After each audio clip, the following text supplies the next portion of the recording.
Welcome to another episode of Take It EV. I'm Greg Eshkevich, and with me I've got Dennis Watling from ChargeGuru.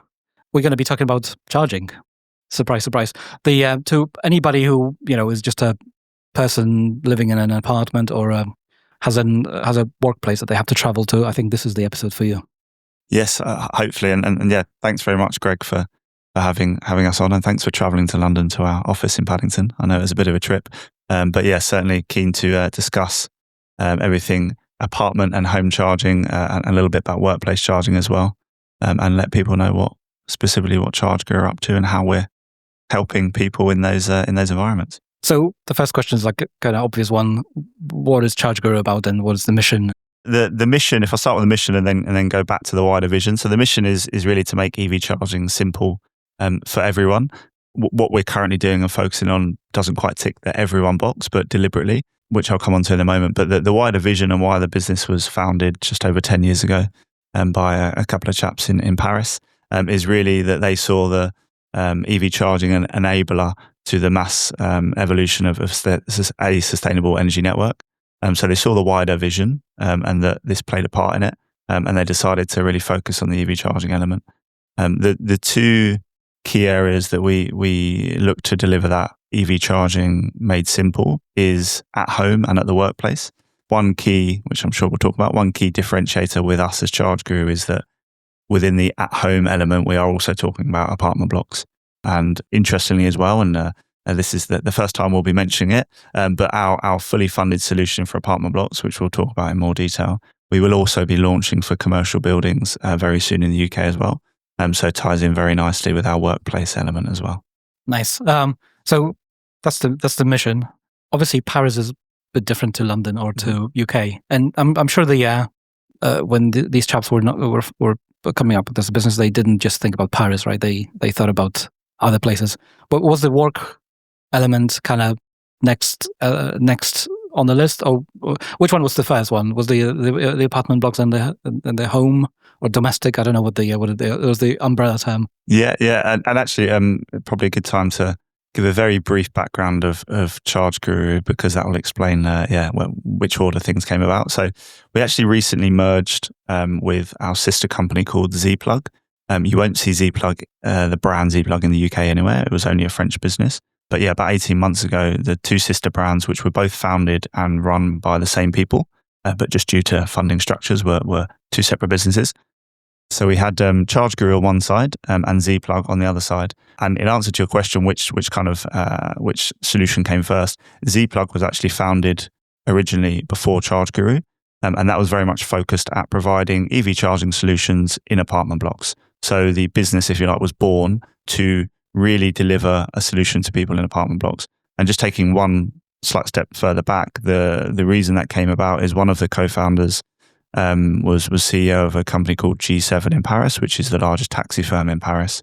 And around the time, just over 10 years ago, when Teslas were coming to the market, and there was some really hefty tax advantages and financial advantages, particularly for taxi drivers to move to EVs. As the CEO of the largest taxi firm, obviously he was looking to encourage this. What became very apparent very quickly was that taxi drivers in an environment like Paris, similar to lots of cities, the vast majority of those lived in apartment blocks, high-rise apartment blocks. So it became very apparent that in order to encourage EV adoption within his fleet of taxi drivers, he actually had to solve this issue around apartment block charging. Now, 10 years ago, this wasn't even really being discussed. So fast forward a year or so, he and another co-founder that he knew from a previous line of work started Zplug to really solve this issue specifically. If we fast forward 5 years after Zplug, actually during the rollout of that Zplug solution, which we'll talk about a little bit more, what we call the fully funded solution in the UK, again, what became apparent to them was the inconsistency and maybe varying quality and availability of the actual installers, EV installers or electrical installers, that were going to be or that were installing the solution in those apartment blocks. And that's actually where ChargeGuru was born. So we have a fully funded solution on one side, very much focused on apartment blocks. And during that journey, it became apparent that there was an opportunity to have a very CapEx light tech heavy solution, which was always planned to be rolled out across Europe, never just in France, which would essentially connect end user customers, whether that be individuals, fleets, or vehicle manufacturers, leasing companies, with installers essentially, with ChargeGuru sitting in the middle, essentially doing everything for the customer in the middle. So just to finish on this point, ChargeGuru, the quickest and easiest, maybe dirtiest comparison is like an Uber-esque model. So the ride hail platform that we all know. So we very much, for an easy comparison outside of the industry, that's what we compare ourselves to. If you can imagine the Uber driver on one side, that's our electrician network, of which we have over 450 partner businesses, so not individuals, but partner businesses across Europe. So that's one side. And on the other side is our customers. So the customer always deals with us as ChargeGuru, but the services are fulfilled via our partner network. So if somebody had a ChargeGuru charger in their apartment block or in their flats or whatever, they'll deal with you all. Exactly. Yeah, exactly. And specifically on the fully funded solution, it's a completely managed service. So it's a subscription model, which we'll come on to, I'm sure. But within that subscription model, what it means is that, it's very much charging as a service. Any issues, any problems, or even not just issues, any questions, then they come to ChargeGuru direct. Okay. I'm kind of going to jump around, but the famously Osprey and Instavolt, I think as well, which are the UK CPOs, one of the couple of big ones, they kind of always said, or their CEOs, is that if you know a site somewhere, or if you're running a business like, I don't know, some sort of a shop by the road, and you want some charging to be installed, then just call us and we're just going to fit it in for free and run it. We're going to deal with all the stuff. So this is basically what you're doing. Yes, similar. So it's a bit of an interesting one because people ask, are we as ChargeGuru a CPO? Yeah. And in a sense, in a very real sense, we are in the apartment environment, but not a public CPO. So the chargers and the solution that we're installing in apartment blocks is for individual charge points for residents in their dedicated parking space. So whilst we are a charge point operator of those charge points, because we own all of the infrastructure in the building, we invest in the building, what we deem the common infrastructure. So all of the electrical protections, all of the cabling required, all of the load balancing, we invest in, so that the building owner, i.e. the freeholder, the person that owns the whole building, does not have to invest in that. So we invest in all of that, and then we operate the charge points that come off of that common infrastructure.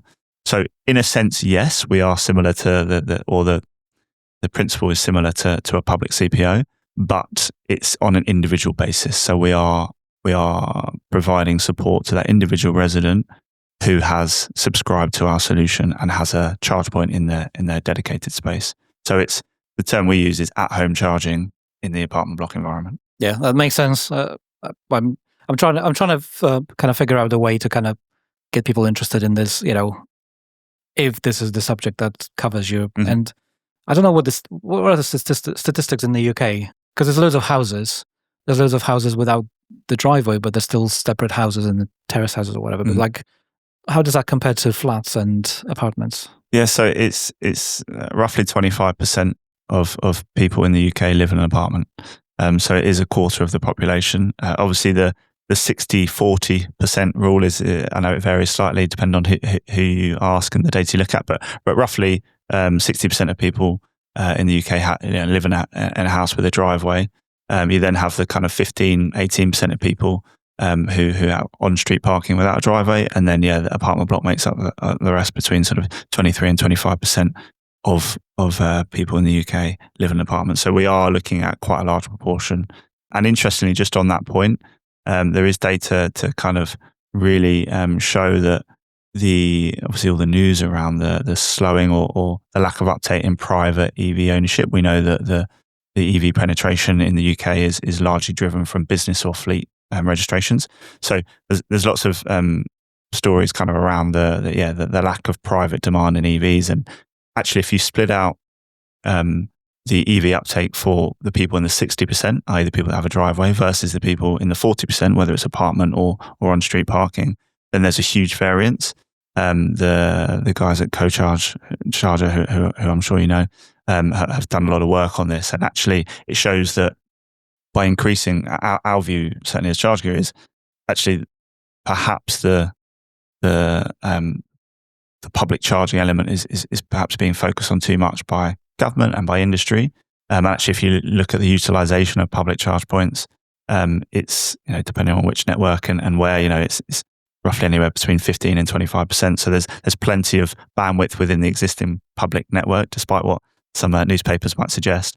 And actually, if you want to make or enable people to make the switch to EVs, then you really need to enable them to charge. Our belief is you need to enable them to charge the vast majority of the time, either at home or at work. It's extremely difficult and not financially viable. It doesn't stack up versus an ICE vehicle to suggest to someone that you can make the change to an EV and rely entirely on the public network. It just doesn't work. So our principle and our message is really to enable those people who want to make the switch to EV to be able to charge at home or at work. That makes sense.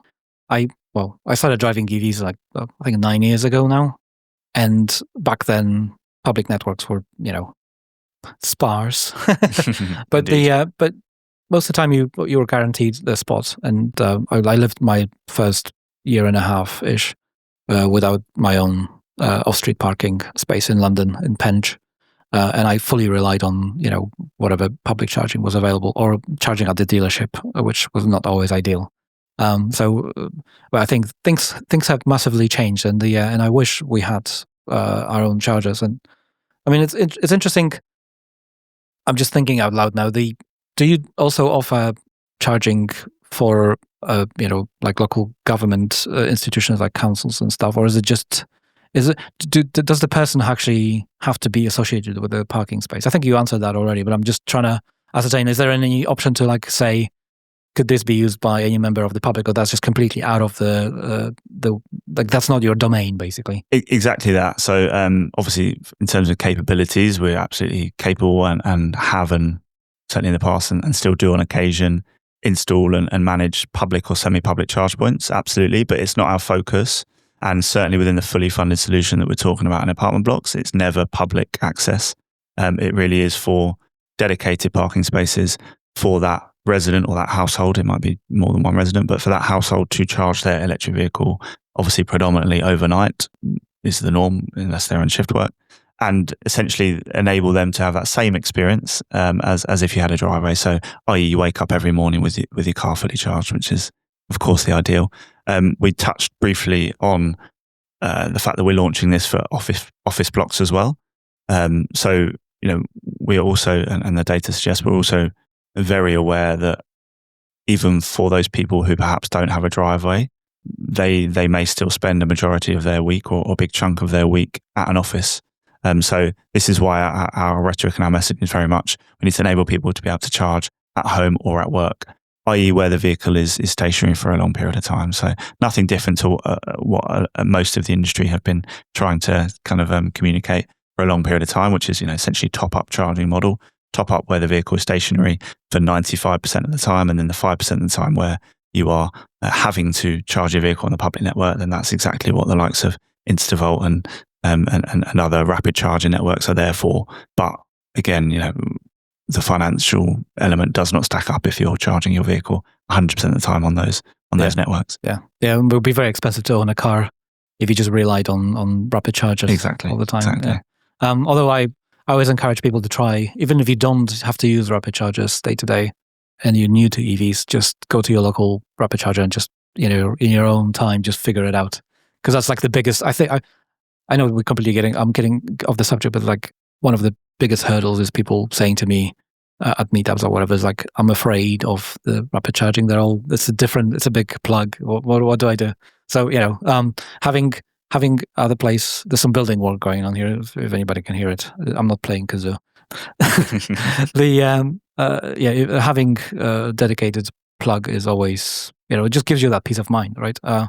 So on that subject, I'm going to keep talking about the apartment for a bit, which I presume like the whole structure translates very well between the work spaces and apartments. So if I live in an apartment and I'm very keen on getting an EV, or I have an EV already and I just don't want to be using public chargers, what do I do? How do I get my freeholder to, actually, how hard is it to convince somebody?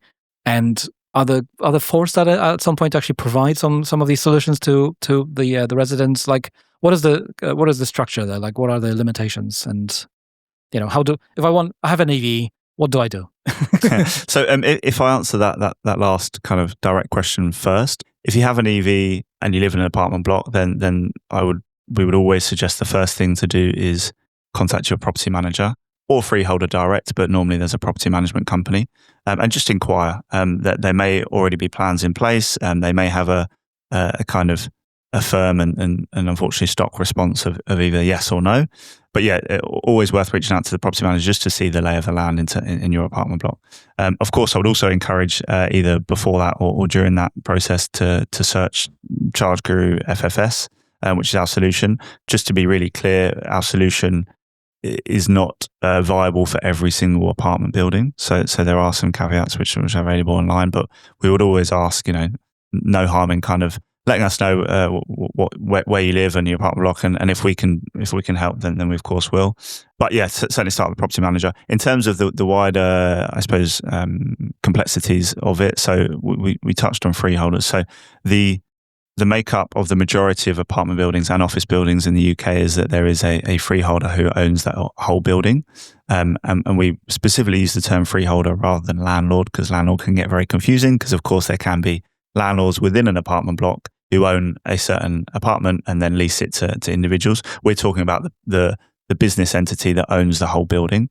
Ultimately, they have to approve, either directly or via their appointed property management company, they have to approve an installation of any charge point. So it's really important to get their buy-in, like I say, normally via the property management company. The complexities of getting a charge point installed really do vary by property management company and freeholder. But the only thing that we would say is, from an ownership perspective of the building, it can get very complex very quickly if individuals go and install their own charge points without a common kind of connected solution. So what I mean by that, Greg, is if you got permission from your property manager and landlord to go and install a charge point in your space in the car park, you would most likely be coming off of the landlord's supply and meter, so the electricity meter. So the landlord would essentially be paying the electricity bill that you're using, and then they would have to somehow, obviously via normally CPO software, so charge point operation software, they would then have to recharge you for the cost of electricity. If I then wanted a charge point installed, I would be going through the same process, probably coming off the same supply.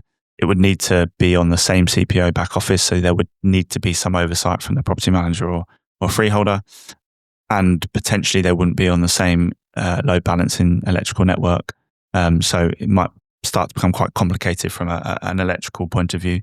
That's just two. If you can imagine in 5-10 years' time, when there's hopefully as EVs continue to increase, we could be looking at 10, 15, 20 charge points. So from a freeholder perspective, for that reason, and a few other kind of smaller, less important reasons, but mainly for that reason, unfortunately, the response is quite often no to installing a charge point in a shared car park, if you like, even if it's a demised space. What our solution does is kind of circumnavigate that by signing the agreement with the freeholder directly to supply charge points to those residents individually, but on one electrical network, which is the key. The second point there that is really important for them is we also install our own electrical meter. So the freeholder property manager is never paying the bill for electricity. So we pay the bill as ChargeGuru, and then we apportion it out to the residents based on their usage.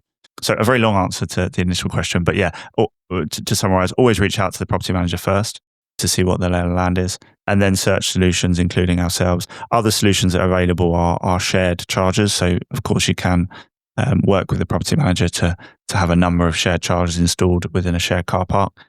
Again, the only kind of thought that needs to be in both the property manager and the resident's head there is that, of course, at some point, those number of shared chargers will not be enough. So we come back to kind of semi-public charging scenario rather than individual charge points for residents. Okay. How does that compare to the workplace? Obviously, somebody owns a building in the workplace, and you've got I presume it's more complicated in the workplace scenario. It's a similar principle, and again, this is focused on what we would call in the UK apartment blocks and office blocks. It's literally as you would imagine in your head, hopefully what you're picturing as apartment block, i.e. high rise or more more than one story, with normally an underground or covered car park at the bottom. Same for an office building. So the only it's the same principle of the freeholder signs the agreement with us, and then the leaseholders essentially have the charge points installed. The only difference in the commercial environment, the office block environment, is that leaseholder is normally a business. So a good example would be if there's an office block with 10 floors and there's 10 different businesses in that office block, and they might have 10 spaces each in the underground car park. So we would sign the agreement with the freeholder of the building, and then as and when each company wishes to have a charge point or charge points installed, they would then come to us to subscribe for as many charge points as they wish. So in that scenario, we'd potentially have 10 different customers because there's 10 different businesses within that building. Of course, the difference in an apartment block is, in that example, there would likely be 100 different potential customers because you'd have 100 customers, 100 residents rather than 10 offices. But the principle and even the agreements and the discussions with the freeholders from our side are pretty much identical. Does it have to be a covered car park? Or? Yeah, so at the moment, so it's a very good point. So at the moment in the UK, this solution, the fully funded solution, so again, just to really reiterate, we are investing in this building, which is why we have these caveats. It's zero cost to the freeholder, zero cost to property manager, and also zero cost to any resident who doesn't want to have an EV charger. So really important. That's why there's caveats from our side, because we're investing in the building. But yeah, the caveats at the moment are that it has to be underground or covered car parks. It does extend slightly to fully walled car parks. So it could be an exterior car park, but has kind of a wall or a hard surface around the whole car park. To be very open, the reason for that is the upfront investment from us if civil works or groundworks are required. So if you have a completely open air car park, then the investment from us to dig up all of the tarmac and all of the roads to put cabling to every single space at the moment just doesn't work for EV adoption. The reason I keep saying at the moment is we've been doing this in France for 10 plus years, and we have around 20,000 buildings signed up, so 1 million parking spaces, ready to be electrified. In that scenario, we are expanding the kind of caveats, if you like. So we are now looking at overground car parks, for example, in France, and continuously working for innovative solutions to reduce that upfront cost from us. Again, it wouldn't make a difference for the freeholder or property manager, but clearly the more we can reduce those upfront costs, it means the more buildings we can offer this solution to. So right now, as a recap, right now in the UK, underground, covered or completely walled car parks only. But in the not so distant future, I'm talking, within a couple of years, but perhaps before that, then we'll also be opening up to overground car parks as well. Are there any limitations in terms of the number of spaces? So if it's just a small, like 5-10 flats place, is there a minimal number of parking spaces you can cover? And also on the other end, if it's a big high rise in London that has, hundreds of apartments, is that too much? I mean, I presume not all of them have a parking space anyway, but I don't know. I've never lived in a London apartment that in a complex that would be that big, so I have no idea what the I'm sure you've seen it, so you have some data. Indeed. So almost answering the last question first. So there is no limit in terms of size, in terms of upper size, shall we say? So we have installations either ongoing or in the ground across, either ongoing in the UK or in the ground across Europe for 500, 600 plus spaces. So wow. Actually, we love that. That's perfect for our solution because it means that the individual residents among that 600 car park can invest in an EV charge point whenever they want, and we install those charge points in their spaces. So no limit, no upper limit. In terms of a lower limit, we do take it on a case by case basis and also on a portfolio basis. So if we're working with a freeholder that has 30 buildings, and overall we're willing to invest in those 30 buildings, even if some are maybe 10 or 12 spaces, we will work on a portfolio basis, or also on an uptake basis. So again, there might be a block of flats in central London where there's 10 dwellings, 10 apartments, but because of where they live and because of the affluency, maybe there's already 7 EVs in that car park. So we would actually consider that, because we'd say, okay, well, from day number 1, we'll be installing 7 and we'd have 7 subscribers. But if we remove those nuances and the fact that we do take it site by site, the general rule that we say is 30 spaces. Anything over 30, then we're very happy to do. Anything under that, it would kind of be site by site, and we'll review with the residents and property managers. Again, I have no idea how big management companies are, but I'm guessing it's in their interest usually to to operate multiple buildings rather than just one, right? Small one. It's exactly that. So, and just to touch on that, I suppose it's a really interesting kind of change in terms of who we're speaking to since we launched this around a year ago in the UK. Like I say, we've been doing it for 10 plus years across Europe, but we are now talking to property managers and freeholders, because whilst we encourage residents to submit kind of their details to us, ultimately, as I explained a moment ago, we're always going to have the freeholder and property management companies' approval and buy-in in order to do anything, even if the way the law essentially works in the UK, for the vast majority of buildings, even if 80% of the residents wanted this solution, actually the freeholder doesn't have to provide that permission. So we work directly with the freeholders and property managers. And to your point, clearly at the moment we are working with the largest freeholders and property managers. The idea being that we can actually solve more residents' EV charging problems, if you like, by working with the freeholders directly. Because if we can roll this out quickly across thousands of buildings, the idea being hopefully that when the resident does inquire, we say, don't worry, we're already in this building, or we're already signed up, and we can come and we've already had the discussion and agreement with the freeholder, we'll come install. The reality is at the moment that isn't the case. We're doing it both ways around. We're having those discussions with freeholders, but we're also via the residents, when we do get the inquiries with them, directly talking to property managers saying, well, Greg in apartment A has inquired. Let's have a discussion about how we progress it. So yeah, there's always going to be that large portfolio freeholder discussion, like you say, who own plenty of buildings. And also, again, both apartment buildings and commercial buildings. There are some specialists within the space that only own one or the other, but there's also a decent chunk of freeholders who own both apartment buildings and commercial office buildings. Shifting slightly, like EV adoption, subject. This is like one of the recurring subjects on this podcast, and any other podcasts are available, but please listen to this one. I often hear from people, but I live in an apartment and we don't have any way to charge, or I live in a terrace house and we just have a tiny little space where we kind of bungle up our cars and there's no charger there. And I often feel like people won't search the solution for EV charging before they get an EV, if that makes sense. Like they expect the plug to be there before they get an EV. So in terms of like utilization, I'm sure there's a probably name for it, but would you, if a freeholder contacted you and said like, we only have 1 or 2 EVs of 50, people owning a car in our thing, but would you outfit 50 plugs in our building? Or how does that work? Like, or do you like progressively put in more and more and more as people get more EVs? And to talk me through this, because I'm trying to figure out, what do people say to people who have these sort of questions, if that makes sense? Yeah, it certainly does. So the process itself, we sign the agreement with the freeholder to essentially say, to give us permission, if you like, to provide a service to their residents, which is, as discussed, the individual EV charging points.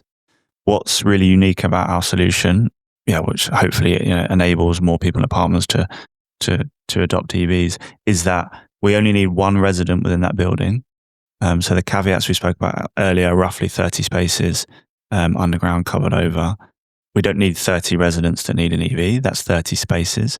As soon as we've signed up with that building, so we've essentially done our due diligence and we've said, yes, we're willing to invest. Again, as a reminder, we're investing in the building. Once we've said and signed that agreement, said, yep, we're willing to invest in this building, we only need 1 resident to essentially raise their hand to say, I now want an EV charger. We then go and invest in that building for the common infrastructure, phase 1 of the common infrastructure, and go and install. We only install that 1 charger for the resident. We don't install the 30. Of course, if 2 or 3 people have raised their hands, then we'll install those 2 or 3. So it's very much a scalable solution. So this is the other benefit of the solution. We do not require any percentage of EV penetration. The only reason I mentioned it earlier is if it's less than 30 spaces, that's when we will, on a site-by-site basis, consider how many EV drivers are already there. If it's more than 30 spaces, then we will, we're happy to invest in that site, even if there's only 1 resident. And just to be very clear on the process, the important thing is as well, we will sign that agreement and essentially commit to that investment prior to even the first hand raised, because of course to your point, Greg, the whole chicken and egg, we hate to say it, but the chicken and egg, does someone in an apartment block not take an EV because there's not a ready available solution? Well, I would imagine the answer is yes. And any data that you can find supports the fact that if you're in an apartment and there's not currently a solution, then okay, I won't worry about an EV this time around. I'll worry in 3 or 4 years' time when I change next time. So what we're trying to do and what we have done across Europe 10 years is sign that building up, if you like, and then actually market our solution. Just like if you can imagine an internet provider, they do exactly the same thing, a BT or a Virgin. They invest in that building with the fiber cable and say, right, we're going to bring our fiber to this building. They sign an agreement with the freeholder to allow them to do that. And then they'll market to those residents saying, just so you know, Virgin's now in your building. This is how you access or you swap from BT to Virgin. These are the advantages. We do exactly the same thing. So we sign the building up, irrelevant of if there's any EV drivers there or not. And then we market the solution to the building so that maybe there's already someone with an EV that go, great, I'll have a charger. Or even more importantly for us, enabling that mass adoption of EVs is that people see it and go, okay, well, I was considering an EV, but I didn't think I'd be able to charge. Now I can see I will be able to charge. Great. I'll make the jump, if you like. So we are really trying to be proactive rather than just reactive with this. So yeah, no required percentage of EV adoption within the building. Okay, that makes sense. Because my next question was in my head. I was thinking like, what if you're like sort of a person who's not on board with EVs? Let's just put it that way. And a plug shows up in your parking space. Have you had any of those reactions? yeah, exactly. And again, this is where the solution differs to kind of what we term internally an installation-only solution, where there's some, we haven't touched on it yet, but there's some great government grants available, which we utilize, mainly the infrastructure grant. So there are scenarios where actually an apartment building might try and utilize that. And if there's 50 spaces, they go and install 30 or even 50 chargers in each individual space. But of course, that money has to come from somewhere in that scenario, which would normally be the service charge, which everyone is paying into. And exactly to your point, Greg, people go, hold on a minute, I don't want an EV. And a lot of people are still saying, I never want an EV. Of course, that will change over the next decade, but they're saying, I don't want to pay anything towards this. So that happens a lot in the installation-only scenario. Again, the great thing about our solution is actually they're not paying anything towards it. So the freeholder's not paying a penny, the property management company not paying a penny, and the resident or residents who have not got a charge point are not paying a penny and never will. If they are really firm and never, ever want an EV charge point, even in 10, 15 years, they never pay towards the solution. It's only those residents who want a charge point who pay, and they only pay when that charge point's installed, and then they pay the monthly subscription fee, which, just touched on the subscription fee, is a 30-day rolling contract. So again, if they move, if they, for whatever reason, decide, not that I know anyone who's moved from an EV back to an ICE, but if for whatever reason they no longer need that charge point, they can give us 30 days notice and cancel their subscription. I know people who moved from EV to hybrid for various reasons, but mostly because they were disappointed by the charging network at the time. And again, we're talking like 5 years ago, so things have changed massively. But again, if you have a plug-in hybrid, you're still going to want to have a plug. Like all these people are pro EVs still. So exactly. So touching on the cost of it, the trouble that I'm having to talk about costs on the podcast is that costs change, right? I'm re-recording this at the end of January 2025. This might be out in March, and by then things might change. So I don't want to be talking, hard figures, because it's just very hard to predict the future. I would be in different business if I was doing that. But roughly, how does that compare? People always sweet talk about EVs as like, oh yeah, I can charge for £3, from 0 to 100. I mean, I'm in that position. Like I've got a Octopus Go tariff. Like it's at the moment it's like 7.5 pence per kilowatt hour, so it's quite cheap, and I can charge my EV most of the time at that cheap. But but that's not the majority of people in the UK or in Europe and the US. So and that's most of my audience. But how does that compare to a person who has a good tariff or a pro EV tariff like Octopus Go? How does your solution compare roughly? There's 3 elements to the solution essentially, and I'm happy to talk about the pricing now with the caveat to your point, Greg, that if someone's listening to this in the future, it might change, but it gives a good steer on the principle, if you like, of the solution. So it will always follow this principle, even if the market changes. And that is, there's 3 stages to it. So there's an upfront cost for the resident when they want that charger installed in their individual space, which at the moment is $899, including VAT. So very much aligned with a very competitive driveway installation, if you like. So £899. Important point on that is they do actually then own the charge point itself. So if ever, I think there's probably less than 0.5% of scenarios over the last 10 years that this has happened. But if the resident does then wish when they move to take their charge point with them, they're perfectly able to do that. The reality is in the 99.5% of scenarios, what happens is the resident, when selling or finishing the rent in their flat, will just use that as an additional selling point to say, there's a charge point ready for you if and when you want. But anyway, the point being, $899, they own that charge point. The second element of the payment structure is a monthly subscription cost. At the moment, that's around £20 a month.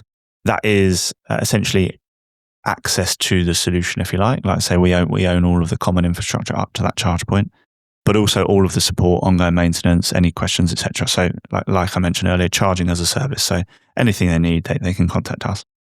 So that's the second element. So the upfront payment of £899, £20 a month subscription. That doesn't include any of their electricity costs. So the third part of that payment structure is the actual cost of electricity that they use, which is the point you touched on there, Greg. So we actually don't make a margin on the electricity, which is important to note. So that is not our business model. It's very much that subscription element, which means that unfortunately it doesn't mean we're able to offer the 7-8 peak night rate that people can get at home with a driveway. But what it does mean is that the rate will be around the domestic price cap rate, which at the minute is kind of 24, 25p per kilowatt hour. So, of course, not as good as the likes of Octopus Go's night rate, but significantly better than the 70p to £1 you pay on the public network. That's now, and that is very much the principle of the solution. And what I mean by that is we're not going to start significantly increasing those prices. Certainly they will be attached to the market differences, if you like, or changes. The reason I say that's now is because the exciting thing, of course, is that as we roll this solution out to the UK, which we have done across Europe and predominantly in France, what we will see and what we're already seeing in those other markets is that energy providers are very keen to work with us, and because we are installing our own energy meter, they know that every kilowatt that is that we're paying for essentially is for EV charging, and in a domestic setting, i.e. people are charging at home. It's not a public network. So what that's enabled us to do in France already is essentially offer off-peak night rates to those residents. So we can't offer that at the moment in the UK, but we're very confident from the initial discussions we're having, or the ongoing discussions we're having, and the success in other countries in Europe, that in the not too distant future, we will be able to offer advantageous rates for night charging to these residents. Just so you know that the reason we can't do it right now, or the slight complication, is we are still essentially installing a commercial electricity meter, because we are, as a business, paying for that electricity. So in the kind of black and white eyes of the energy providers, they're saying, well, it's not a domestic supply, it's a commercial supply, even though we're actually just supplying energy to in a domestic setting to end users. So that's why we're not doing it at the moment. But clearly what we're not going to do is hold back on the solution, on rolling out the solution until that's resolved. We're going to carry on rolling out the solution, knowing that residents can only expect better rather than worse in the future. Yeah, I was just about to say, I'm sure somebody will come up and say, but I have, I'm with Octopus or whatever other cheap, like Scottish Power, who offer actually cheap tariffs. Why can't you just use my tariff to charge my EV? What's the deal? and just on that, the reason is, so the electricity used for the EV chargers does not come off of your or the resident's meter. So you have your household meter, which is tracked, and obviously you pay your bill based on all the energy that you use in that apartment. The electric vehicle charge point does not come off, and in the vast majority of cases in the UK, cannot kind of viably come off of that electricity meter, which is why I mentioned earlier that without our solution, the normal way of doing it is the energy will be coming off the landlord or the freeholder supply, which is where it gets complicated, as mentioned earlier, because how do you split those costs? It means the freeholder's paying the bill up front and then having to work out which residents used what in terms of electricity. It also raises the issue that you mentioned earlier around residents who don't have an EV charger saying, oh, hold on, I'm paying for, me as Dennis, I don't have an EV charger, but Greg's got one. Does that mean I'm paying for Greg's electricity? So all these complications. But yeah, the short answer to why you can't access your own residential tariff is because it comes off a completely different energy meter. And to be clear, that's not because of our solution. That's just any EV chargers you're installing in that environment would always come off a communal meter, whether it be the freeholders or ChargeGurus in this case. Okay. Just from like I was trying to be thinking from, practical perspective. So when I walk into a garage, it's quite funny. When I was walking into a Nissan garage, getting my first Nissan Leaf 9 years ago now, nobody would be pushing me an EV or even asking. I was the odd one coming in and asking like, who's the EV guy here? And then there'll be one guy in the corner and it's like, oh, he's selling all the EVs. We're not dealing with that.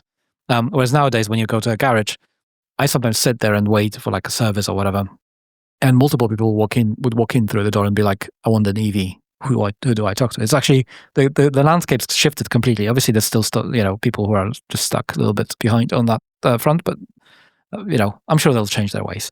One of the other things you see often in a showroom is a charger. So they kind of trying to reassure you, here's a nice pot point or zappy or whatever. I never see them saying like, but we have a solution for your flat or for your apartment or for your business. What needs to change for that to happen? I mean, obviously it's in the interest of the OEM to do that, or the garage. But you used to work at the OEM, so that's why I'm kind of cross shooting the question. Because do you think that's going to change? Is there going to be any? Do you see that changing basically? Like we need a visual medium to kind of convey that message. It's like, yeah, if you're in a flat, you're right. We have a solution for you. Yeah, it's a really good point. And I honestly think, and I'm not speaking on behalf of OEMs or dealerships, but I really do think that until recently or even now, we speak about the 60% of people who have a driveway and the 4% who don't. I think the real focus has been on those 60%. So to your point, I genuinely do believe, or we believe and we see quite often, that if that person does come in and say, I want an EV, and then they find out they're in an apartment, then actually, to your point, either led by the dealer or then realization by the potential EV driver, it kind of results in not yet. If you live in an apartment, EV is not right for you now. And yeah, it essentially results in probably a plug-in hybrid or even a hybrid or potentially a full ICE vehicle sale. So you're right that there's not that upfront communication that there is a potential offering for people in apartment blocks. In terms of why and if I think it changed, I think perfectly understandable really from a particularly dealership perspective. I think OEM and dealership view is maybe different, but they're obviously there to register vehicles, to sell vehicles. Yeah. It's quite difficult to do even with our solution in the apartment block. I mentioned the involvement of the freeholder and the property manager. If you have a driveway, you can quite confidently say that whoever your partner is, whether it's ChargeGuru or Point or anyone else, you can quite confidently say that, look, if you purchase an EV today, we can have a charge. If you've got a driveway, we'll have a charge point on your house within a month, right? All things, from the process, the remote survey, et cetera, et cetera. And we do the same, right? We also, just to be clear, we also offer driveway installations as well via our automated journey. And we're trying to make that process super simple for drivers as well. But yeah, that's very clear. If a customer lives in an apartment block, the person in dealership cannot confidently say, yes, you can definitely have a charge point installed, number one, because like I say, it's not in their hands, it's in the freeholder and property management company's hands. And secondly, even if they're confident or say, even if that driver says, yeah, don't worry, I've got permission, and actually timescales, again, you have to get DNOs involved, distinct network operators involved, and the timescales can vary anywhere from, if you're lucky, maybe you'll get it in a month, but it could be 6-9 months. So I think there is, to be fair to the industry, if you like, there is good reason that there's not that over advertising of the apartment block solutions, because there is a lot of nuances to it. So it could very easily actually confuse potential EV buyers rather than encourage. So really what we're trying to do, so like I say, we already offer our kind of automated and what we call instant quote journey for single home, like driveway installation. So we're trying to make that super simple so that people can understand actually how much it's going to cost and how easy it is if you do have a driveway, the first point. But what that allows us to do is when we are working with vehicle manufacturers, OEMs, leasing companies, brokers and dealerships, is actually when they come into our journey, our EV charging journey, whether they live in a home with a driveway or an apartment block, then we can kind of help them through that process. So we're more trying to say to those partners, automotive partners, that let's send the potential EV driver our way as soon as possible. when they inquire, not when they're looking to place an order, when they inquire, and we will be able to very transparently advise them both on a driveway solution, how much it's going to cost and how long the installation will take. And also from apartment solution, we'll be able to establish with them whether we can install it, fully funded solution, whether there's other options, the length of time it might take. So it's a difficult one. I don't think there's no way to easily and quickly say, yeah, we can encourage everyone on apartment blocks, because it would be essentially mis-selling or misinformation, because it's not as clean on apartment blocks. However, what's really important for us is what we're doing now as ChargeGuru, and as I keep mentioning, what we've done across Europe for the last 10 years, is almost taking it out of the whole industry's hands. And by that, I mean automotive industry's hands, and going direct to freeholders and property managers and doing it that way around, so that in a year, 2 years, 3 years time, when that resident does go in and go, I live in an apartment block. Oh, what's your postcode? Ah, great. ChargeGuru's already got a solution there. So we're not waiting for our automotive partners and EV drivers to come and tell us and say, we've got a problem. We're trying to fix it top down. So signing those portfolio agreements for freeholders and property managers to roll out this solution, like I say, without any EV penetration in the buildings, means that when those drivers are ready, there's hopefully already a solution in place, which will be our fully funded solution. Yeah, and I mean, just like in life, all it takes is one person in a whole apartment block to have one plug, and somebody will see it and be like, "Oh, I'm interested about this." Like, it's people are funny that way, right? Yeah, and just on that point, like I mentioned earlier, of course, we're not going to pretend that we're not here as a commercial business to make money, right? Of course, we are over our long-term investment, but genuinely, we spoke about the vision earlier, and it's to enable that kind of shift to a sustainable energy network. So we play our part in that by encouraging EV adoption. And of course, in turn, that's good for us financially, because the more we encourage EV adoption, the more chargers we sell via whichever route.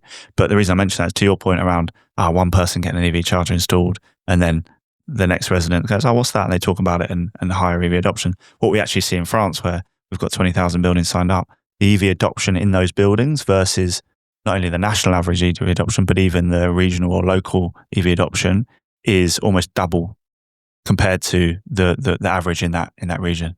Exactly to your point, because they're going, okay, so I can get an EV charger installed. They're talking to their resident in, the 1 out of the 50 who has a charge point, and then they're understanding EVs firsthand rather than maybe via the media or even trying to research themselves, and understanding that it is possible and is plausible. So yeah, it's another really important point for us that we're not just selling EV chargers to people that need it. We're encouraging and enabling EV adoption at a faster pace.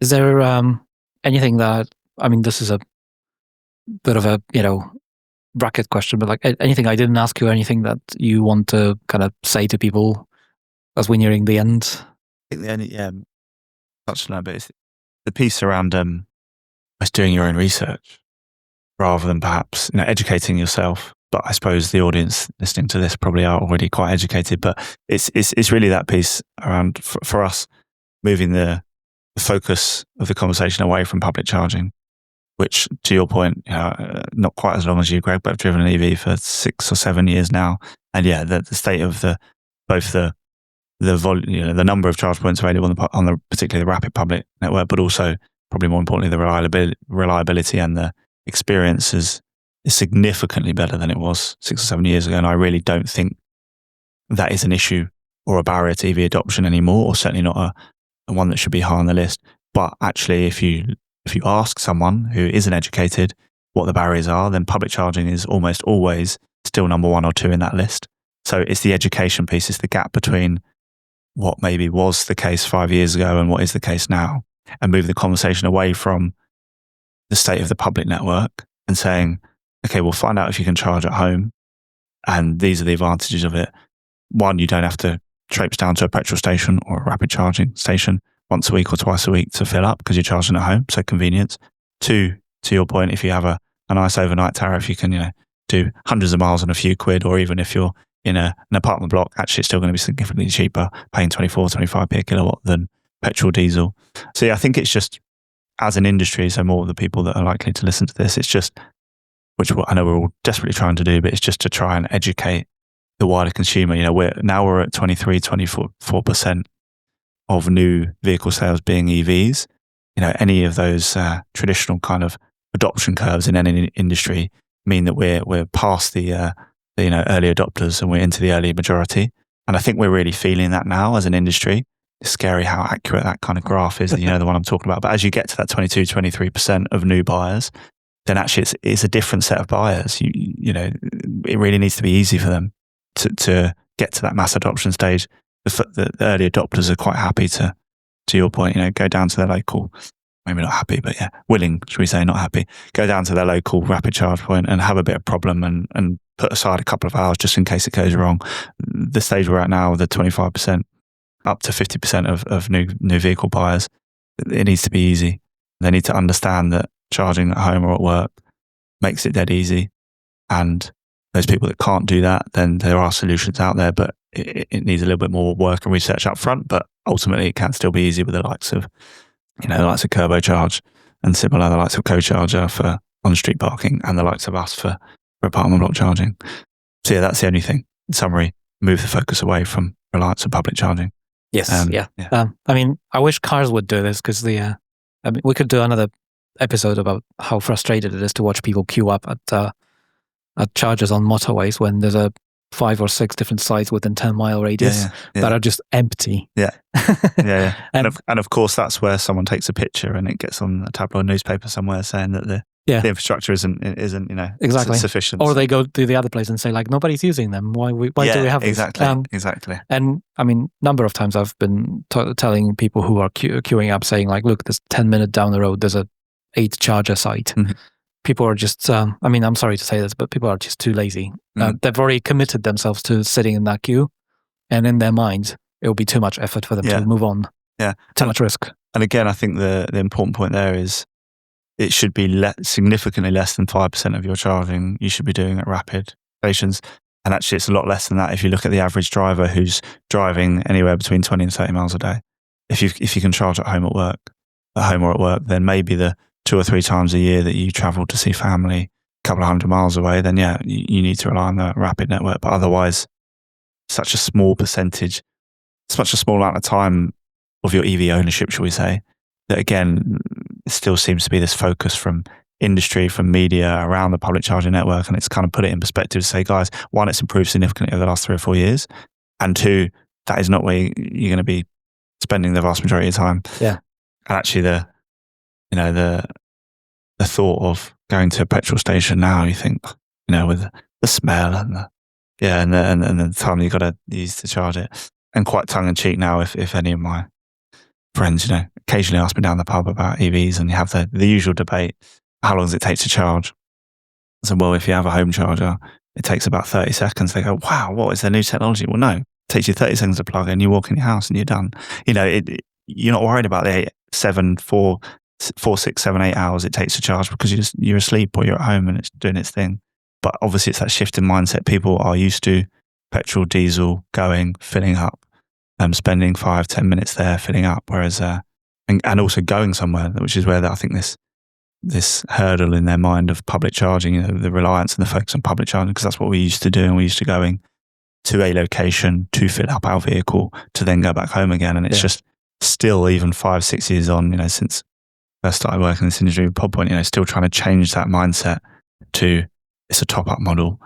Just like with your mobile phone and laptop, you wouldn't go somewhere specific to charge your laptop. You charge at home, you charge when you're at office, and occasionally you go, I need a coffee shop because I'm at 10%. But the reality is you're never worried about the charging your laptop or your iPad or your phone. Now, of course, if you couldn't charge your phone at night at home, then you'd be going, twice a week.